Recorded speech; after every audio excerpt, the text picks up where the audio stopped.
दुनिया का इकलौता सुपर पावर अमेरिका आज अपना प्रेसिडेंट चुन रहा है। मुकाबला है राष्ट्रपति डोनाल्ड ट्रंप और डेमोक्रेटिक उम्मीदवार जो बाइडेन के बीच। पोलिंग बूथ पर वोटिंग आज हो रही है, मगर 10 करोड़ लोग पहले ही पोस्टल बैलेट्स के जरिए अपना वोट डाल चुके हैं। अमेरिका में प्रेसिडेंट सीधे वोट से नहीं बल्कि इलेक्टोरल कॉलेज से चुना जाता है। जो भी उम्मीदवार 538 में से 270 इलेक्टोरल कॉलेज वोट्स हासिल कर लेगा वो चुनाव जीत जाएगा। लेकिन रिजल्ट आने से पहले अमेरिका में खौफ का माहौल है। दोनों प्रत्याशियों ने ऐसे बयान दिए जिससे अमेरिका में दहशत साफ दिख रही है।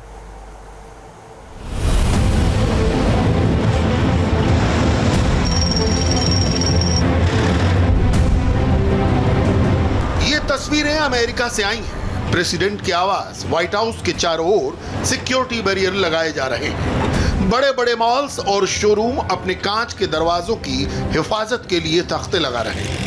चुनाव से ठीक पहले व्हाइट हाउस से लेकर शोरूम तक की ये किलेबंदी आखिर क्यों हो रही है, ये समझने के लिए आपको ये ऑडियो मैसेज सुनने होंगे जो अमेरिका से हमारे दर्शकों ने भेजे। एक बहुत ही भय का माहौल बना हुआ है लोगों के दिमाग में भी क्या होगा मीन्स, और इस तरह से कभी भी अमेरिका के इतिहास में नहीं हुआ। तो इसीलिए इसको बोलते हैं ये अब तक का सबसे हिस्टोरिकल इलेक्शन होने वाला है जो आज तक कभी भी इस तरह से नहीं हुआ। अमेरिका के इतिहास में पहली बार राष्ट्रपति चुनाव में भयंकर हिंसा की आशंका जताई जा रही है। प्रेसिडेंट के आवास पर अटैक का डर है। बड़े बड़े बाजारों की किलेबंदी हो रही है। यूं लगता है जैसे अमेरिका में चुनाव के नतीजे आएंगे वैसे ही वायलेंस का ट्रिगर दब जाएगा। ये शिकागो का डाउनटाउन है, मिशिगन एवेन्यू। आज तक के कभी भी इलेक्शन के इतिहास में इस तरह से कभी नहीं हुआ कि ये जो यहाँ पे ये आप ग्लास फ्रंट डोर बोलते हैं, पूरे ग्लासेस हैं, सारे सिग्नेचर स्टोर्स हैं बड़े बड़े, और सब जो हैं वुडन प्लैंक से उनको कवर कर रहे हैं बिकॉज उनको चिंता है कि राइट्स ना हो जाएं, और नेशनल गार्ड को भी स्टैंड बाय पे रखा है। अमेरिका के चुनावी इतिहास की पिछली एक सदी में ऐसा कभी नहीं देखा गया कि नतीजे आने से पहले हिंसा रोकने की तैयारी शुरू हो जाए। ऐसा इसलिए है क्योंकि मौजूदा अमेरिकन प्रेसिडेंट डोनाल्ड ट्रंप बार बार ये इशारा कर रहे हैं कि नतीजे उनके पक्ष में आए या ना आए वो हार नहीं मानेंगे। मैं आपका राष्ट्रपति सिर्फ इस वजह से बना क्योंकि मुझसे पहले की सरकार ने बहुत घटिया काम किया था। वो इतना खराब काम कर रहे थे कि मैंने तय किया कि मैं राष्ट्रपति का चुनाव लड़ूंगा। अगर उन्होंने अच्छा काम किया होता तो मैं चुनाव लड़ता ही नहीं, और वो अच्छे से सरकार चलाते तो मैं चुनाव जीत ही नहीं पाता।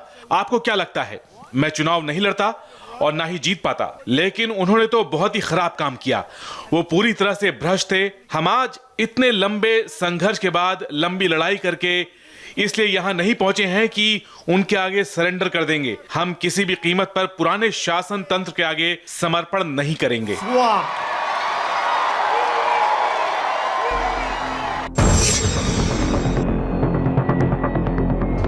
इसीलिए अब यह सवाल नहीं है कि डोनाल्ड ट्रंप या फिर जो बाइडेन, कौन बनेगा दुनिया की इकलौती सुपर पावर, अमेरिका का राष्ट्रपति, बल्कि सवाल यह है कि आखिर अमेरिका में पीसफुल इलेक्शन होंगे भी या नहीं। इलेक्शन के रिजल्ट को डोनाल्ड ट्रंप या जो बाइडेन एक्सेप्ट करेंगे या नहीं।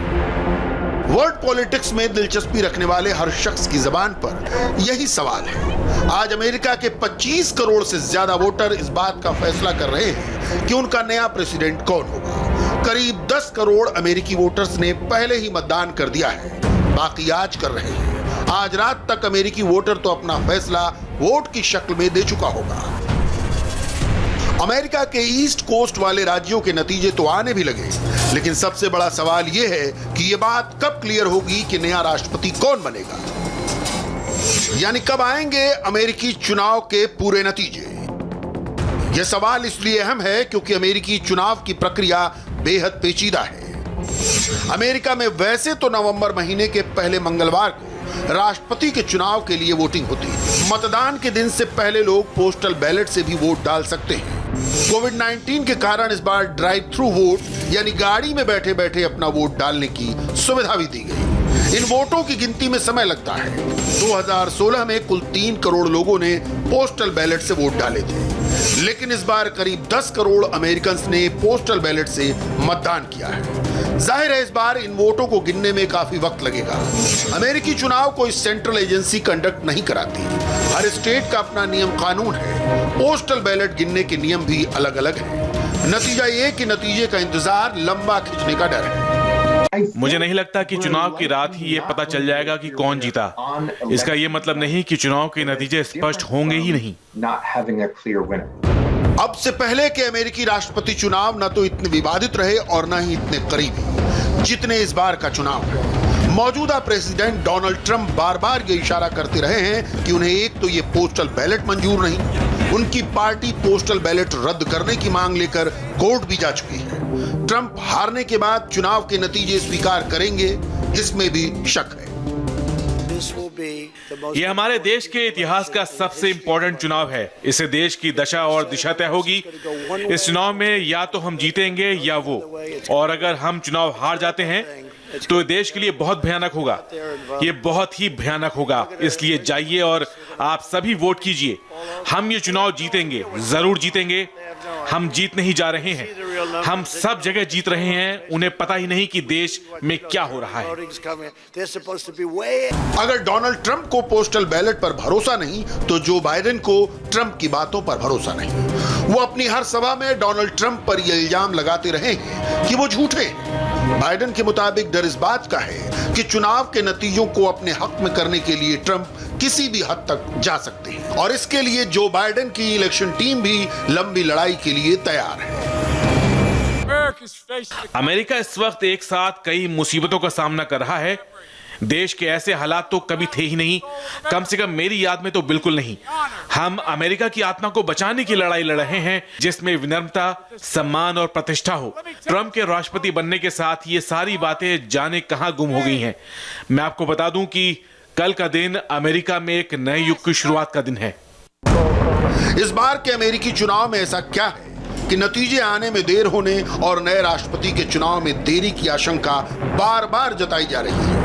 इसका कारण कोविड-19 के कारण बड़ी संख्या में डाक और ड्राइव थ्रू से हुआ मतदान। फिर इलेक्टोरल कॉलेज का सिस्टम भी स्मूथ इलेक्शन की राह में रुड़ा है। अमेरिका के 50 स्टेट में पड़े हर वोट गिने जाने जरूरी है। सभी वोटों की गिनती इसलिए जरूरी है क्योंकि इसी के आधार पर उस राज्य के इलेक्टोरल कॉलेज के वोट किसी उम्मीदवार को मिलते हैं। यही अमेरिकी राष्ट्रपति चुनाव का सबसे बड़ा पंच है। असल में अमेरिका के राष्ट्रपति का चुनाव डायरेक्ट वोट से नहीं होता।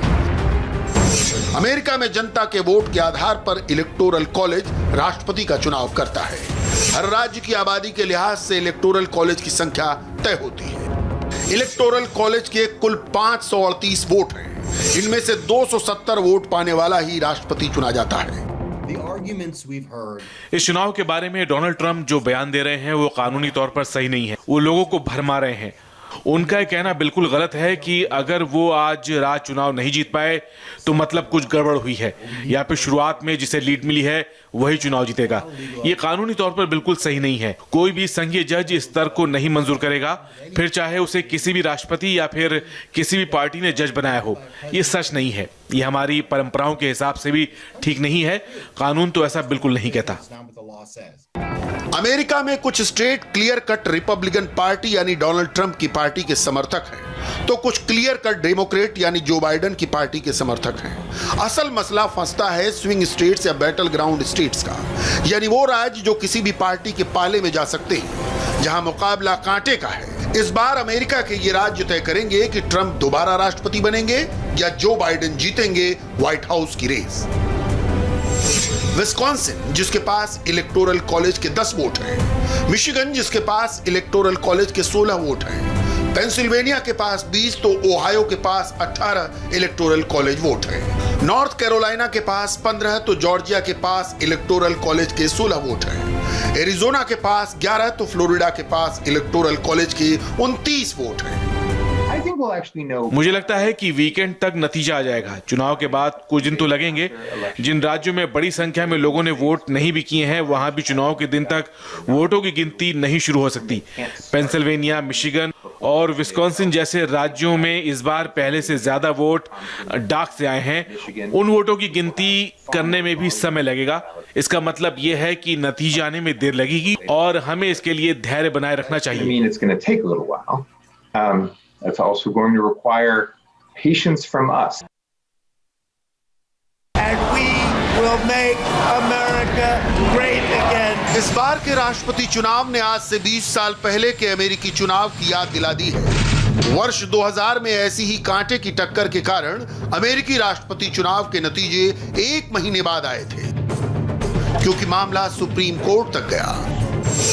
तब रिपब्लिकन पार्टी के प्रत्याशी जॉर्ज डब्ल्यू बुश को फ्लोरिडा में डेमोक्रेटिक पार्टी के प्रत्याशी अल्बर्ट गोर से केवल 327 वोट ज्यादा मिले थे और इसी आधार पर वहां के इलेक्टोरल कॉलेज ने बुश को विजेता घोषित किया था।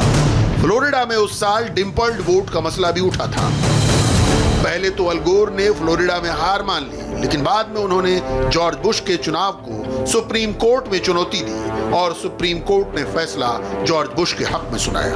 अब तक के चुनावों में अमेरिका के टीवी नेटवर्क सभी वोट गिने जाने से पहले ही नतीजे घोषित करते रहे हैं। टीवी नेटवर्क एग्जिट पोल कंपनियों के साथ मिलकर काम करते हैं। ये कंपनियां दूर दूर के इलाकों और मतदान केंद्रों पर मतदाताओं की पसंद का जायजा लेती हैं। बड़े बड़े टीवी नेटवर्क में सबसे पहले नतीजे घोषित करने की होड़ लगी रहती है। ऐसे में हार के संकेत देखकर प्रत्याशी असली नतीजों के ऐलान से पहले ही हार मान लेता है, जैसा कि साल 2000 में हुआ था। लेकिन इस बार मुकाबला डोनाल्ड ट्रंप और जो बाइडेन के बीच है और दोनों ही झुकने के लिए बिल्कुल तैयार नहीं। ये भीड़ देखकर तो बिल्कुल नहीं लगता कि हम हार रहे हैं। मैंने स्लीपी जो बाइडेन की रैली भी देखी है। उनके साथ सिर्फ 12 लोग खड़े थे, पूरी जगह खाली थी, भरने के लिए लोग भी नहीं थे। शुक्रिया। इस देश को उसकी रीढ़ वापस दिलानी है। आपको पता है कि इस देश को मिडिल क्लास ने बनाया है। अमेरिका को वॉल स्ट्रीट ने नहीं बनाया, मिडिल क्लास ने बनाया है। यूनियनों ने इस देश को बनाया है। अमेरिकी चुनाव में इस बार बहुत सारे मुद्दे हावी रहे। इनमें कोविड-19 महामारी, अमेरिका का आर्थिक विकास, चीन से टकराव, रूस से संबंध, वर्ल्ड ऑर्डर, सबको स्वास्थ्य सुरक्षा, अश्वेतों से दुर्व्यवहार, व्हाइट रेसिज्म, ग्लोबलाइजेशन, अमेरिका के सुपर पावर स्टेटस को मेंटेन करने जैसे मुद्दे हावी रहे। अमेरिका की दोनों प्रमुख पार्टियां आमतौर पर विदेशी मामलों में एक जैसी राय रखती रही हैं, लेकिन ट्रंप के सत्ता में आने के बाद रिपब्लिकन पार्टी का झुकाव रूढ़िवाद की ओर बढ़ा है। वो खुलकर डेमोक्रेटिक पार्टी पर लेफ्ट लीनिंग होने का इल्जाम लगाते रहे हैं, तो जो बाइडेन उन्हें सबसे कमजोर नेता बताकर ट्रंप का मखौल उड़ाते हैं। हमने मिडिल ईस्ट में बिना रेत पर खून बहाए शांति स्थापित की है। इसमें हमारा कुछ भी खर्च नहीं हुआ, सिर्फ शांति बहाल हुई। पहले ही 3 देशों ने इस पर दस्तखत कर दिए हैं। संयुक्त अरब अमीरात ने कर दिए हैं, बहरीन और सूडान ने भी दस्तखत कर दिए हैं और हम कई देशों के साथ काम कर रहे हैं। डोनाल्ड ट्रंप को दूसरा टर्म मिलेगा या जो बाइडेन अमेरिका के नए राष्ट्रपति होंगे, इसकी तस्वीर अगले कुछ घंटों में साफ हो जाएगी। अमेरिकी चुनाव के नतीजे आप तक पहुंचाने के लिए इंडिया टीवी ने भी खास तैयारी की है। रात